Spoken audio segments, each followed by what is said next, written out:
Assure Vibes, votre rendez-vous bimensuel pour tout savoir sur l'assurance. Bonjour tout le monde. Aujourd'hui, on va parler d'un autre cas concret. Je rencontre Yacine en début d'année. Alors Yacine est électricien, un jeune électricien qui a une trentaine d'années. Il tourne très bien, il a une super belle société.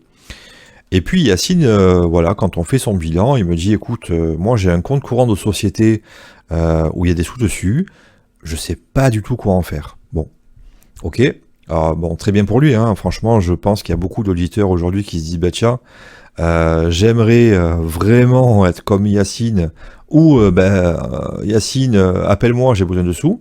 Bon, néanmoins, son cas à lui, c'est que en gros, sur le compte courant de société, il a plus de 500 000 euros. Et là, se pose la question, qu'est-ce que j'en fais? Est-ce que j'achète d'autres sociétés? Est-ce que je laisse dormir cet argent? Déjà, il me rapporte rien. Et puis en plus, est-ce que ça va pas m'être imposé un jour ou l'autre? Et comment je fais aussi pour sortir l'argent de la société sans être taxé, sans en laisser trop à l'État? Comment je fais? Alors c'est très simple, hein. Enfin c'est très simple. Il y a un montage qui s'appelle la holding patrimoniale. Alors finalement, plus ou moins tout le monde connaît les holdings. La holding patrimoniale, ça permet quoi? Ça permet déjà d'aller faire autre chose que la société fille. Donc une fois qu'on crée une holding, les autres sociétés que l'on a et qui sont rattachées à la holding deviennent des filles, et la holding, entre guillemets, devient de la mère. Donc aujourd'hui, on a créé une holding patrimoniale. Avec cette holding patrimoniale, ce qu'on fait, c'est qu'on fait de la SCPI de rendement. Alors c'est quoi la SCPI de rendement? C'est tout simplement, on va départager des SCPI, donc des sociétés civiles immobilières, en usufruit et nue propriété. Pourquoi on fait ça? L'avantage, c'est que la holding va être propriétaire de l'usufruit ou la nue propriété, et la personne en elle-même, en personne physique ou en personne morale d'ailleurs, va être propriétaire de l'autre partie. Et ce qui se passe, c'est que au bout de quelques années, on récupère la pleine propriété des SCPI qui finalement on fait fructifier notre argent avec une imposition minorée, et on se retrouve à avoir finalement, je prends un exemple encore une fois de Yacine, on a mis 50 000 euros, ces 50 000 euros vont générer à peu près 1200, 1300 euros par an de plus-value. Sur ces plus-values, bien entendu, il va y avoir une imposition qui va faire en sorte qu'on va avoir des gains finalement s'approchant de à peu près 900 euros à l'année. Alors ça paraît peu, certes, mais bon, c'est quand même 900 euros.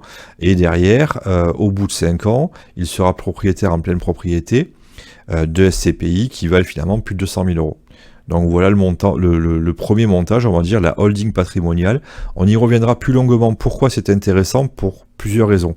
La première raison, c'est que la holding patrimoniale va faire en sorte que ce que génèrent les sociétés filles remonte dans la holding patrimoniale avec 95% de non taxés. En gros, il n'y a quasiment aucune imposition entre les filles et la mère, 95%. Ensuite, ce qui va se passer, c'est que si, admettons, ce client aujourd'hui veut vendre sa société, sa première société, il peut la vendre. La société n'aura pas été actionnaire soit d'immobilier pierre ou soit d'immobilier papier. Donc c'est plus facile pour vendre une société qui n'a pas d'actifs immobiliers, hein, bien entendu. Et ensuite, ces actifs immobiliers, étant donné qu'ils sont dans la holding patrimoniale, vont rester finalement la propriété de mon client et non pas la propriété d'une société. Voilà pourquoi. Et aujourd'hui, dans la holding patrimoniale, si on fait par exemple une SARL, on peut tout à fait incorporer des actionnaires ou des membres de sa famille, etc. On ne parle pas de, attention, une fois, on parle pas de SCI ou on ne parle pas d'autre chose, on parle vraiment du holding patrimonial. Néanmoins, une holding patrimoniale peut être aussi propriétaire, ou du moins peut être mère de SCI. Alors soit des sociétés civiles immobilières, encore une fois, à l'IS ou à l'IR, on y reviendra dans un second temps. J'espère en tout cas que tous ces termes barbares n'ont pas été trop durs à digérer. Si vous avez des questions, et je suis persuadé que vous allez en avoir, n'hésitez pas. Cabinet Fabrice Kramer, 06 50 61 11 13. Comment je fais aujourd'hui pour faire fructifier l'argent de mon Dulor Labeur qui est sur un compte courant de société, et comment je fais finalement pour commencer aussi la transmission de cet argent-là, tout en laissant finalement, encore une fois, le moins possible à l'État. À bientôt pour d'autres sujets. Merci, au revoir. Assure Vibes, votre rendez-vous bimensuel pour tout savoir sur l'assurance.